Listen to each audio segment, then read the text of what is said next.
Hoje a gente vai mergulhar fundo em uma das argumentações mais densas e, olha, mais apaixonadas de todo o Novo Testamento, a Epístola aos Hebreus. É um texto escrito para a gente que estava ali, na beirinha de desistir, e a mensagem dele é, de um jeito impressionante, super atual. Essa é a grande questão, sabe? A carta inteira, que na verdade é quase um sermão, foi escrita para responder exatamente a isso. O público era uma comunidade de cristãos judeus que, já exaustos de tanta perseguição, estavam pensando em largar tudo e voltar para o que conheciam antes. E o mais interessante é que o autor anônimo, em vez de só usar apelos emocionais, ele constrói um caso quase como um advogado mesmo, ponto a ponto, para provar que Jesus não é só mais um profeta na lista, mas sim a revelação final, suprema de Deus. E a argumentação começa de um jeito muito estratégico. O primeiro passo é estabelecer a autoridade de Jesus. Para aquele pessoal, anjos e Moisés eram, os pilares da autoridade espiritual. Então, é justamente por aí que o autor começa a sua comparação. E o fascinante é como ele faz isso. Ele usa as próprias escrituras hebraicas para mostrar a diferença. De um lado, os anjos são descritos como espíritos a serviço, como chamas de fogo, ou seja, mensageiros criados por Deus. Do outro lado, Jesus é chamado de Filho, o herdeiro de tudo, aquele a quem os próprios anjos devem adorar. A hierarquia fica, cristalina. E essa mesma lógica se aplica quando ele compara com Moisés. Ninguém duvidava que Moisés era o maior dos profetas, um servo fiel em toda a casa de Deus. Mas a distinção que o autor faz é genial. Moisés era um servo na casa. Jesus é o filho sobre a casa. Ele é o próprio construtor. Portanto, a glória dele tem que ser superior. Ok, então, com a autoridade de Jesus bem estabelecida, o autor mergulha de cabeça no ponto central de todo o sermão. O papel de Jesus como o sumo sacerdote perfeito de uma aliança muito, mas muito melhor. E para a gente entender o peso disso, é bom lembrar rapidinho o que um sumo sacerdote fazia. Ele era o mediador oficial entre Deus e o povo, o único que podia entrar no lugar mais sagrado do templo, uma vez por ano, para oferecer sacrifício pelos pecados de todo mundo. Era uma função assim vital. E é aqui que ele introduz a sua metáfora principal, a mais poderosa da carta. Ele diz que todo aquele sistema antigo, os sacerdotes, os sacrifícios de animais, o templo em si, era apenas uma sombra, uma cópia que apontava para uma realidade muito maior, muito mais perfeita, que ainda estava por vir.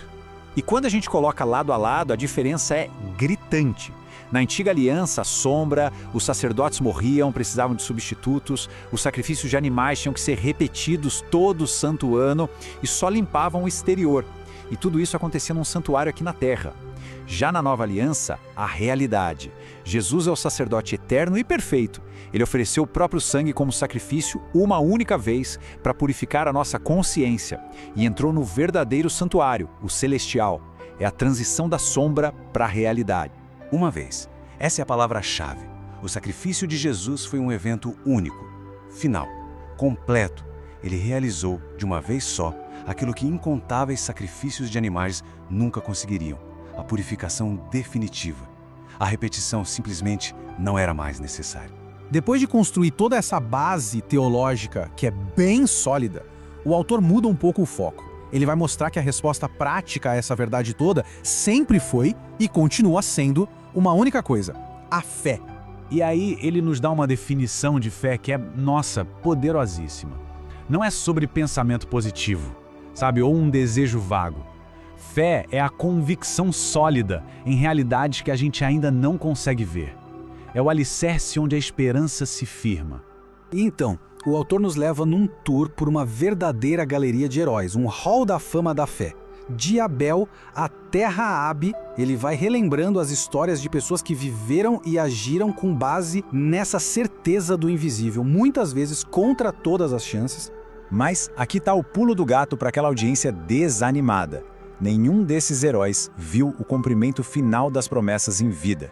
Eles viveram e morreram saudando tudo de longe, entendendo que a verdadeira pátria deles não era aqui. A fé deles era sobre perseverar no longo prazo. E assim, todos os fios do argumento, a superioridade de Cristo, a perfeição do sacrifício, a longa história da fé, tudo isso se amarra num apelo final, num chamado poderoso. A imagem aqui é de uma corrida num estádio lotado. Aquela galeria de heróis não são só exemplos do passado, não.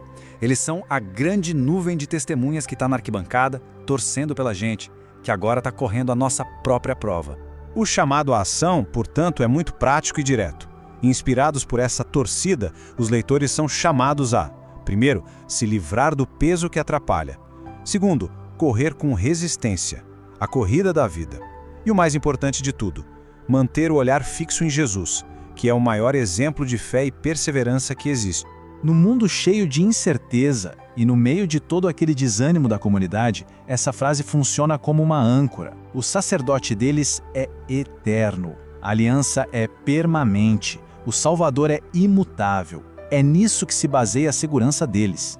No fim das contas, a Epístola aos Hebreus não é só teologia, né? É um verdadeiro chamado à resistência, totalmente ancorado na pessoa e na obra de Cristo. E a pergunta que ecoa até hoje é, diante dos nossos próprios desafios, o que nos dá força para continuar correndo?